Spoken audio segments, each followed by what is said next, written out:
4장 1절에서 10절까지의 말씀입니다. 신약성경 374쪽 야고보서 4장 1절에서 10절까지 말씀.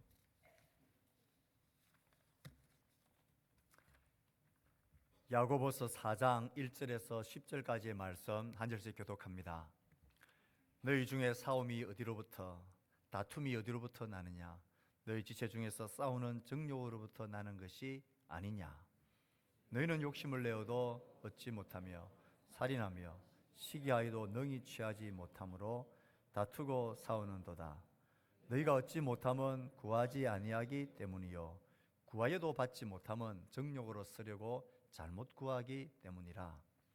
가늠한 여인들아, 세상과 벗된 것이 하나님과 원수됨을 알지 못하느냐? 그런즉 누구든지 세상과 벗이되고자 하는 자는 스스로 하나님과 원수되는 것이니라. 너희는 하나님이 우리 속에 거하게 하신 성령이 시기하기까지 사모한다 하신 말씀을 헛된 줄로 생각하느냐? 그러나 더욱 큰 은혜를 주시나니 그러므로 일렀으되 하나님이 교만한 자를 물리치시고 겸손한 자에게 은혜를 주신다 하였느니라. 그런즉 너희는 하나님께 복종할지어다. 마귀를 대적하라. 그리하면 너희를 피하리라. 하나님을 가까이 하라. 그리하면 너희를 가까이 하시리라. 죄인들아, 손을 깨끗이 하라. 두 마음을 품은 자들아, 마음을 성결하게 하라. 슬퍼하며 애통하며 울지어다. 너희 웃음을 애통으로, 너희 즐거움을 근심으로 바꿀지어다. 주 앞에서 낮추라. 그리하면 주께서 너희를 높이시리라. 아멘. 정말 이 세상은 다툼과 싸움으로 가득 차 있는 것 같습니다. 정치권은 정치권대로, 말로는 나라와 민족과 역사를 위한다, 국민 앞에 떳떳하기 위해서 그런 말을 하지만 그 말을 고지고대로 듣는 사람은 거의 없는 듯합니다. 정치계뿐만 아니죠. 우리 경제계에도 마찬가지입니다. 우리가 몸담고 있는 삶의 치열한 현장 속에 이 치열한 다툼과 분쟁은 끝이 나질 않습니다. 학교는 어떻습니까? 교사와 학생들이, 부모와 교사들이 이런 비참하고 가슴 아픈 사연과 사건들을 우리는 접하고 있습니다. 묻지마 폭행들, 도무지 이해되지 않는 그런 흉악한 범죄들이 곳곳에서 일어나고 있습니다. 가정은 가정대로 다툼과 분열로 깨어지고 갈라지고 힘겨워하고 상처를 받습니다.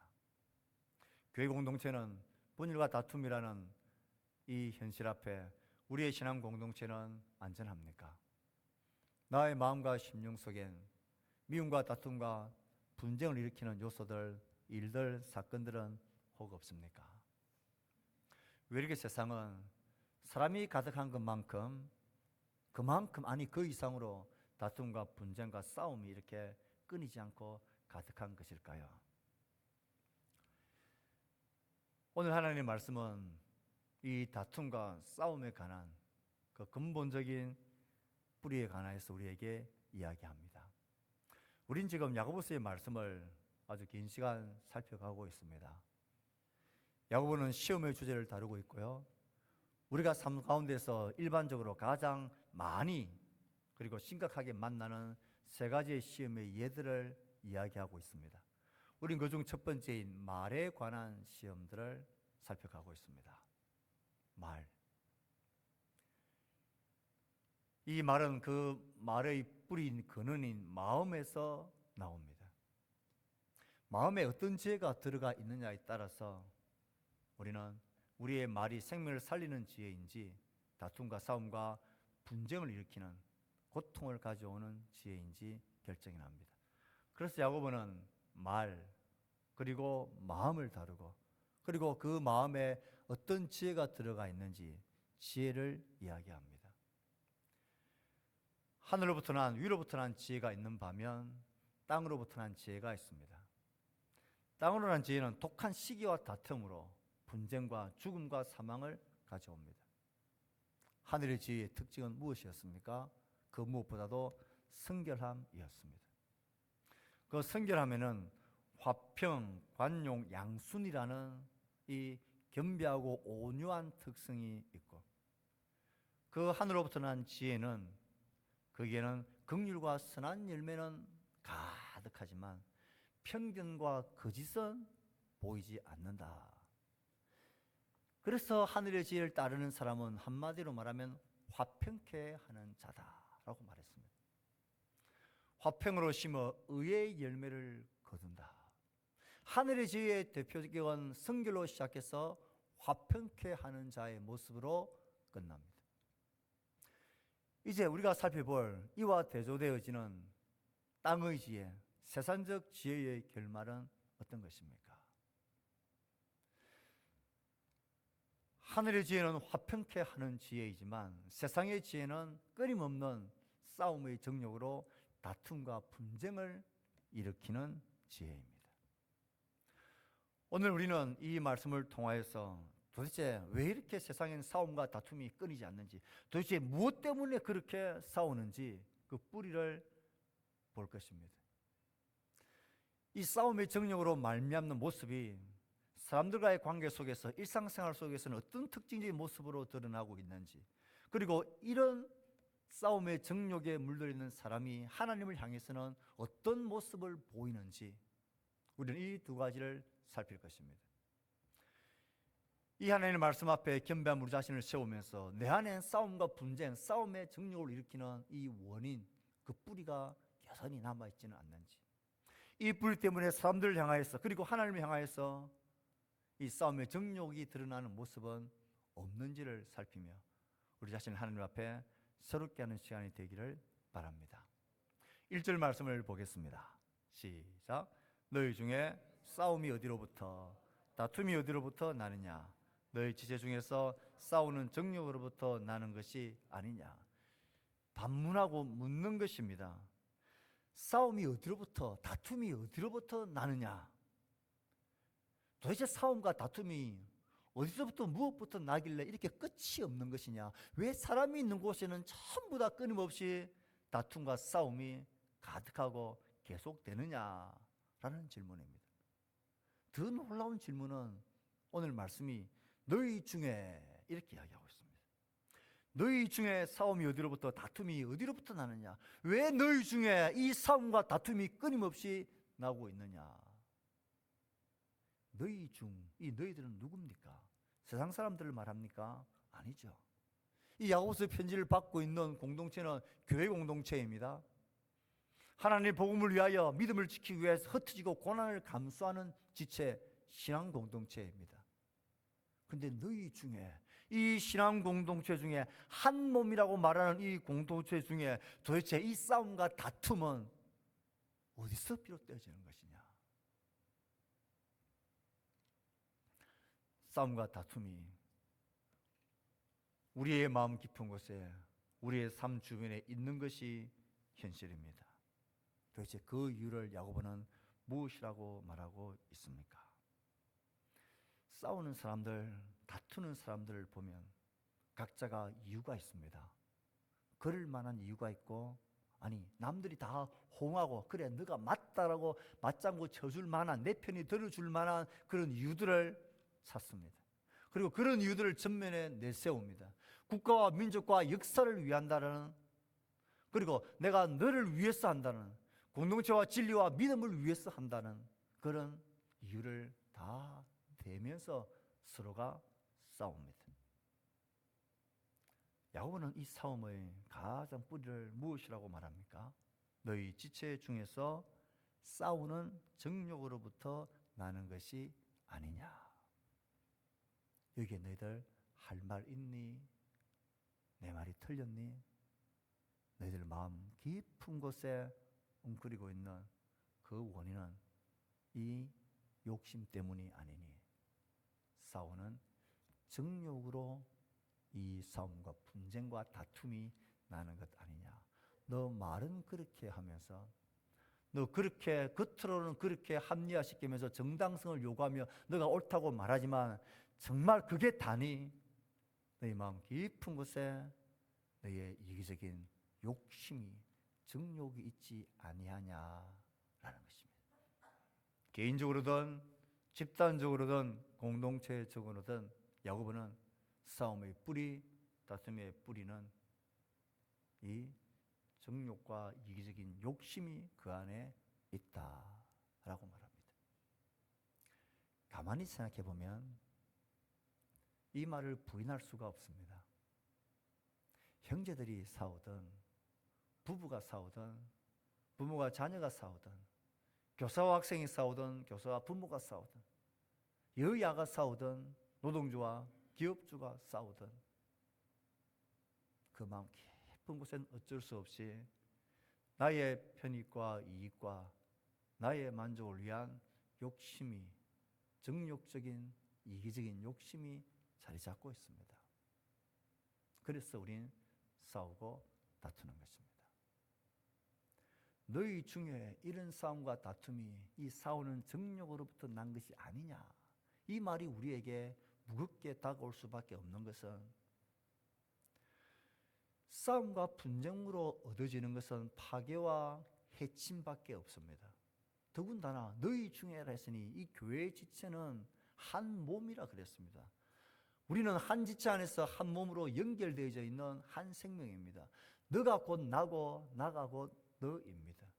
너가 내와 따로 떨려져 존재하는 게 아니라 신앙 안에서 우리는 한 몸을 이루고 있습니다. 한 몸 안에서 서로 분쟁하고 서로 해친다라는 것은 이건 내가 내 몸을 해치고 내 몸을 무너뜨리고 공격하는 것과 다름없는 자기 파괴적인 결과가 뻔한 일이기 때문에 이것은 충격적입니다. 더군다나 더 심각한 것은 교회 공동체의 머리와 주인은 하나님이십니다.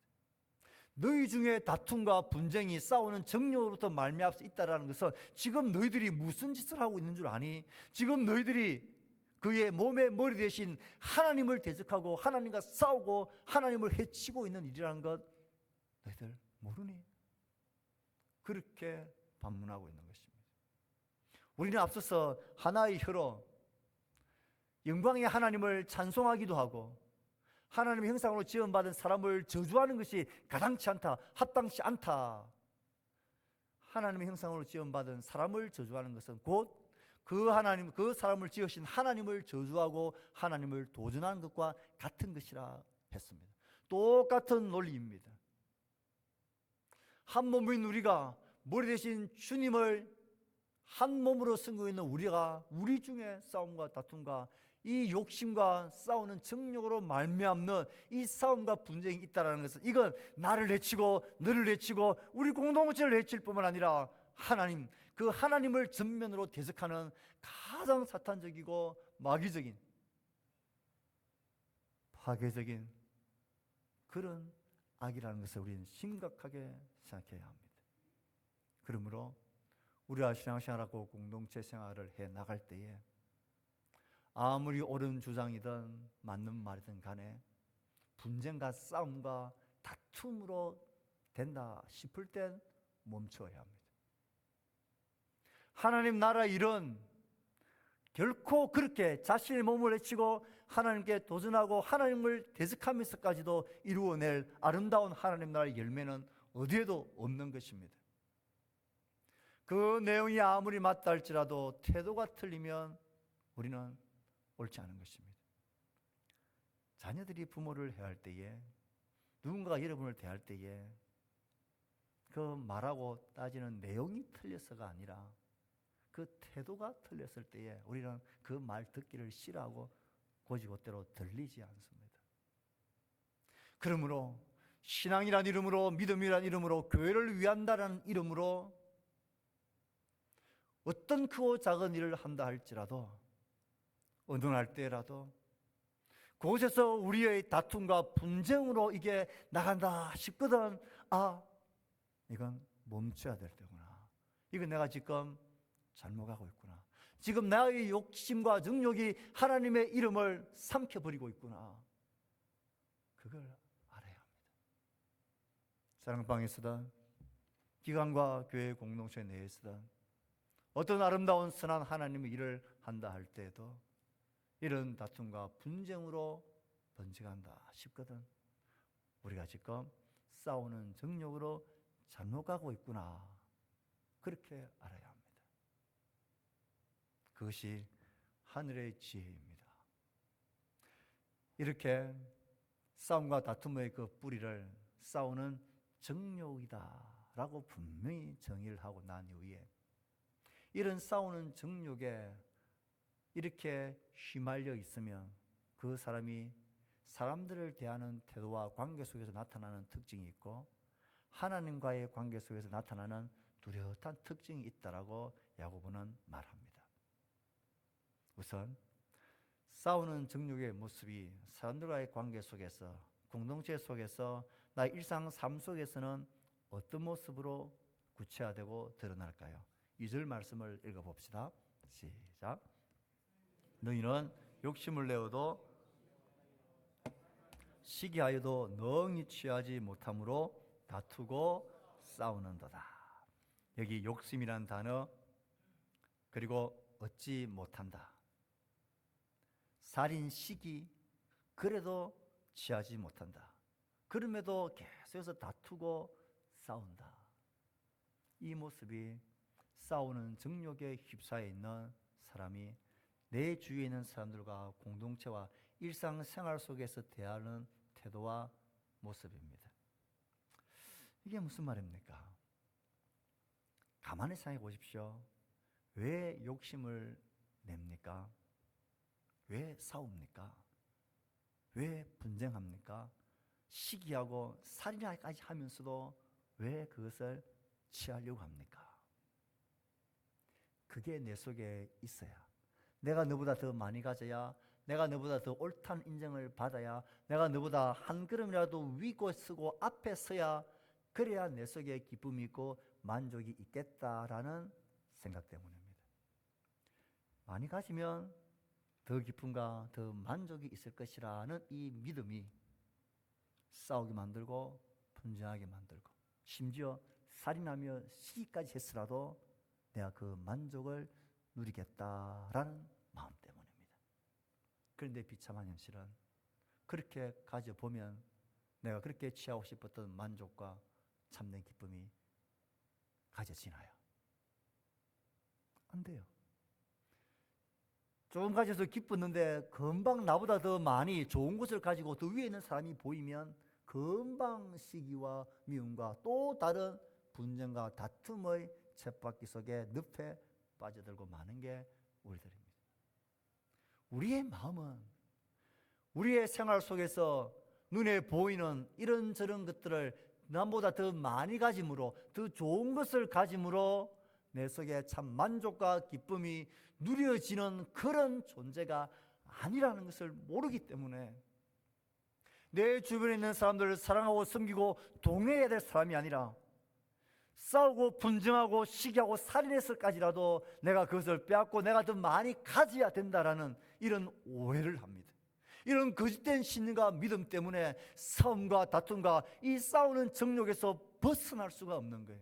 내가 너보다는 더 많은 떡을 더 좋은 것을 내가 가져야만 내가 만족을 누릴 수 있다라는 이 거짓된 착각이 싸우는 정욕에서 우리를 벗어나지 못하게 만들고 내 주변에 있는 사람, 내가 하는 일을 통하여 모든 사람을 경쟁자와 싸워야 될 대상자로 여기게 만듭니다.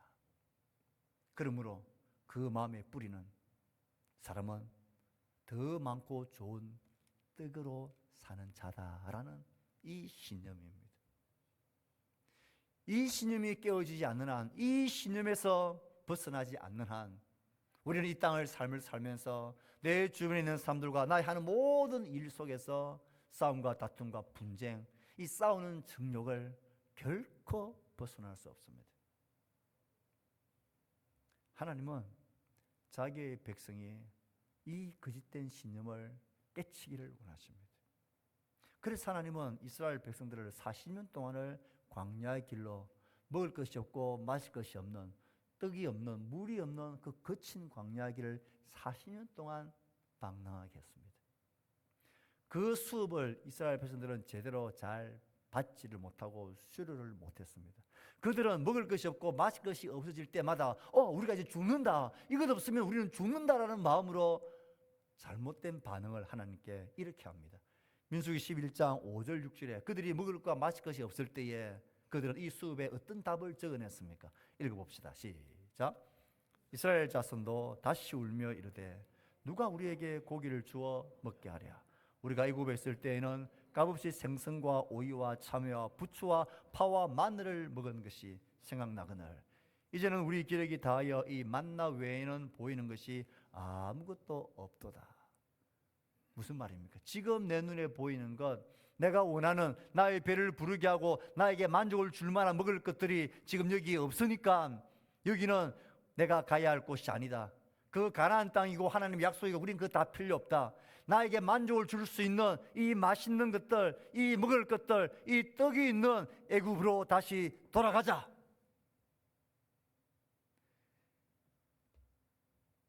나의 배를 부르게 할 수 있는, 부여를 줄 수 있는 곳이 그들에게 가나안이었습니다. 그것이 하나님 약속하신 가나안 땅이든 아니면 자유가 없고 노동밖에 없는 애굽 땅이든 아무 상관없이 우리는 그곳으로 돌아가자. 우리를 먹고 살게 하고 만족을 줄 먹을 것이 있는 그곳으로 돌아가자. 그것이 없이는 못 산다라는 확실한 신념 때문이죠. 정탐꾼들의 보고를 들은 그들은 하나님 앞에 잘못된 답을 또 이렇게 적어냈습니다. 민수기 14장 3절입니다. 시작.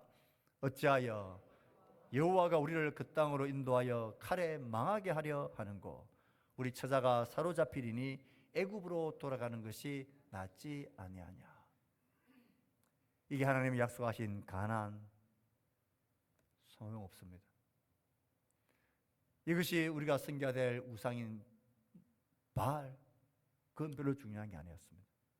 나에게 안전을 줄 수 있고 나의 배를 부르게 할 수 있고 나에게 풍요를 줄 수 있는 곳이 그들에겐 가나안이었고 이것을 나에게 마음껏 누리게 할 수 있는 신이라면, 그런 능력이 있는 신이라면 그게 바알이든 하나님이든 상관없었습니다.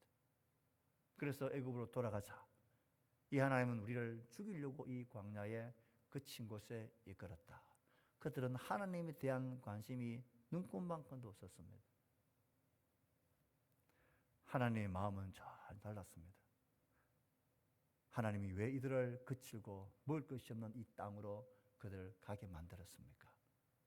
모두가 없이는 못 산다라고 말하는 먹을 것이 없는 그 땅으로, 안전이 없는 그 땅으로 하나님 그들을 인도해 가셨습니까? 하나님은 뚜렷한 이유가 있었습니다. 신명기 8장 3절이 우리에게 그것을 잘 보여줍니다. 시작. 너를 낮추시며 너를 줄이게 하시며 또 너도 알지 못하며 내 조상들도 알지 못하던 만나를 내게 먹이신 것은 사람이 떡으로만 사는 것이 아니요 여호와 입에서 나오는 모든 말씀으로 사는 줄을 내가 알게 하려 하심이라. 이게 하나님의 목표였습니다. 사람이 떡으로만 산다라고 믿는 신념을 가진 한 더 크고 좋은 떡을 많이 가지기 위한 다툼과 싸움과 이 싸우는 정욕에서 결코 자유할 수 없다는 것을 아셨고 또 그곳엔 참 만족, 참 기쁨, 참 생명, 참 평화도 결코 없다는 것을 하나님은 아셨고 하나님은 자기의 백성들을 그 떡으로 사는 그 애굽 땅에서 그들을 건져내어서 홍해를 지나게 하셔서 먹을 것이 아무것도 없는 이 땅에서도 얼마든지 하나님의 말씀으로 살 수 있다는 것을 믿는 사람이 되게 하기를 원하셨습니다.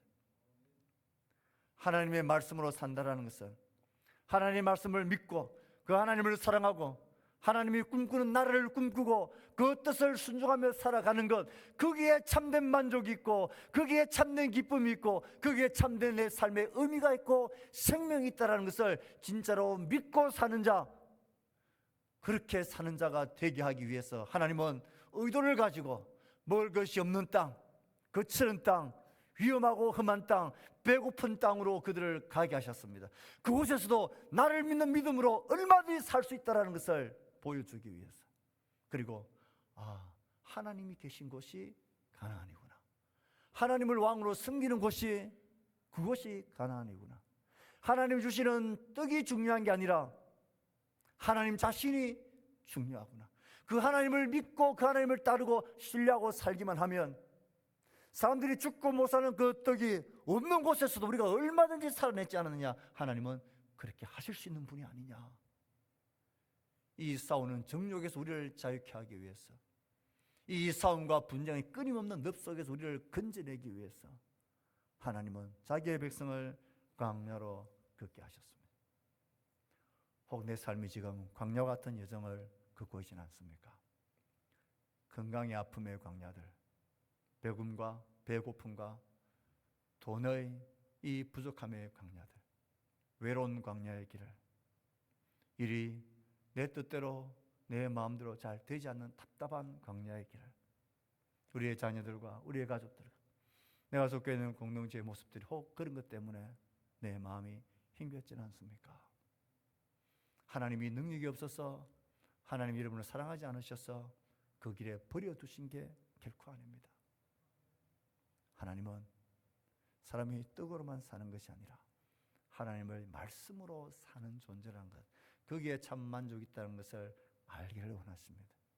그래서 하나님을 주목하고 하나님으로부터 말미암는 기쁨과 만족과 하나님으로 말미암는 하나님 자신을 사랑하고 즐거워하며 그 말씀을 믿고 따라 사랑하고 순종하며 사는 것이 이게 진짜 삶이고 진짜 길이라는 것을 알기를 원하십니다. 용기를 내십시오. 나는 버려진 자가 아닙니다. 하나님의 손이 짧은 것도 아닙니다. 하나님의 눈이 어두우신 것도 아닙니다. 그럴 때마다 용기를 내어 하나님 앞에 고백하십시오. 예, 하나님, 이게 없고 결핍이 나의 현실입니다. 하지만 하나님, 이런 현실 속에서 나는 분명히 믿습니다. 사람이 떡으로만 사는 것이 아니라 하나님의 말씀으로 하나님을 믿으며 살 수 있다는 것을 믿습니다. 이 믿음으로 살 때 하나님은 만나를 내리시고 반석에서도 물이 나게 하시고 홍해도 가르치는 분, 불과 구름 기둥으로 우리를 지키실 하나님, 그 놀라운 하나님 손길을 나는 믿으며 살 겁니다. 거기에 만족이 있습니다. 고백하며 살아가시길, 그런 믿음이 우리의 믿음 되기를 축복합니다. 그래야만 이 싸우는 정욕의 구름텅이 속에서 나올 수 있습니다. 그래야만 내 옆에 있는 형제가 내가 사랑해야 할 지체이고 나와 한 몸인 지체이고 우리 공동체가 하나 된 것이 행복해지고 감사하고 귀하게 생각됩니다. 이 지혜가 위로부터 온 하늘의 지혜입니다. 싸우는 정욕에 휩싸여 있는 사람이 사람으로부터는 이런 태도와 모습으로 나타나지만 하나님으로부터, 하나님과의 관계 속에서는 어떤 모습으로 그가 나타날까요? 싸우는 정욕으로 떡으로만 살려고 몸부림치고 끊임없이 애쓰고 수고하고 분주한 사람들, 이 사람들이 하나님을 향해서는 이런 특징이 있습니다. 한번 읽어봅시다. 너희가 얻지 못하면, 시작. 구하지 아니하기 때문이요, 구하여도 받지 못하면 정욕으로 쓰려고 잘못 구하기 때문이라. 무엇을 안 한다라고 정리할 수 있을까요? 싸우는 정욕에 매여 있고 떡으로만 사는 것이 삶의 만족이다라고 믿고 사는 사람은 하나님 앞에 구하지 않습니다. 기도하지 않는다라는 거예요. 나의 힘과 나의 능력과 나의 지혜로 많은 떡을 가지기 위해서 분주하고 바쁘고 여기에 쏟을 힘도 시간도 없는데 한가하게 하나님 앞에 나와서 기도하고 있다고? 그건 좀 한가하고 시간이 될 만하고 형편이 될 때야 하는 일이지, 지금 살기가 이렇게 바쁘고 이 떡을 가지고 뺏기지 말아야 될 이 치열한 싸움을 사는데 기도하고 앉아질 시간이 어디 있냐? 우리가 얻지 못한다, 하나님으로부터는 참된 만족과 참된 기쁨과 참된 쉼을 얻지 못하면 구하지 않기 때문입니다. 싸우는 정욕으로 일상 속에서 다툼과 이 분쟁의 수레바퀴 속에 돌아가고 있으면 하나님께 구해야 될 필요도 못 느끼고 이유도 없습니다. 내 힘으로 살아가고 내 지혜로 살아가는 것이 삶이라는 것을 그것만 믿기 때문입니다. 사실 기도는 자기 부인, 자기 낮춤, 나의 무력함에 대한 한계에 대한 가장 솔직하고 겸손한 대표적인 인정의 모습입니다. 어떤 사람이 기도합니까? 나의 한계와 어려움과 연약함을 깊이 아는 사람입니다. 또 하나님이 이 모든 문제 앞에 실제적이고 분명하고 확실한 대답과 길이, 능력이 될 수 있다는 것을 믿는 사람, 하나님 나를 영원히 계획을 가지시고 사랑하신다는 것을 분명히 믿는 사람, 하나님 안에 생명이 있다라고 살 길이 있다는 것을 믿는 사람, 그런 사람이 기도합니다. 싸우는 정욕으로 이 싸우는 첼바퀴 속에서 늪 속에서 헤매고 있다면 그런 사람은 하나님께 나오지 않습니다. 기도할 이유도 마음도 필요도 못 느끼기 때문입니다. 기도는 유약한 사람이 하는 자기 방어적인, 자기의 안위를 하는 그런 소극적이고 유약한 모습이 아닙니다. 하나님께 기도하는 것은 있을지 없을지 모를 그런 일들에 대해서 만약을 대비해서 준비하는 보험을 드는 것 같은 그런 소극적인 것도 아닙니다. 기도야말로 가장 직설적이고 가장 현실적이고 가장 분명하고 가장 우리에게 유익한 우리의 살 길이기 때문에 기도하는 것입니다. 기도는 시간이 나고 여유가 있으면 하는 것이 아니라 내 삶의 한계를 느끼게 될 때에, 이런 쳇바퀴 속에서 언제까지 내가 이렇게 의미 없이 이렇게 고통하며 살아야 되는 이 한계를 뼈저리게 느낄 때에 위에 계신 하나님을, 나의 자녀들과 나의 내일에 대한 나의 꿈과 소망에 대해서 두려움과 연약함을 아는 자들이, 진짜 아는 자들은 기도합니다. 하지만 안다라고 직접으로만 동의하면서도 실제로 내가 열심히 사는 것이, 내가 부지런히 하는 것이 나를 살게 한다라는 이 믿음이 그 자리를 딱 차지하고 있는 한 우리의 기도의 시간과 기도의 자리는 늘 뒤로 밀릴 것입니다. 내 마음에 기도의 시간과 기도의 열정과 간절함, 그 정도가 내가 하늘의 지혜를 구하고 사는 자인지 땅의 지혜를 가지고 끊임없는 싸움의 정욕에 매여 사는 자인지가 드러납니다. 그런 자는 기도하지 않을 뿐만 아니라 구하여도 얻지 못한다 그랬습니다. 왜요? 그런 자들은 기도하기는 하는데 정욕으로 쓰려고 잘못 기도한다는 거예요. 정욕으로 쓰려고 잘못 기도한다는 말은 그들의 기도의 모든 목적이 자기의 뜻, 자기의 나라, 자기의 소원, 자기의 필요, 이것만을 구하는 것입니다. 그의 기도에는 하나님의 나라와 하나님의 의와 하나님의 이름과 하나님의 뜻이 별로 중요하지 않습니다.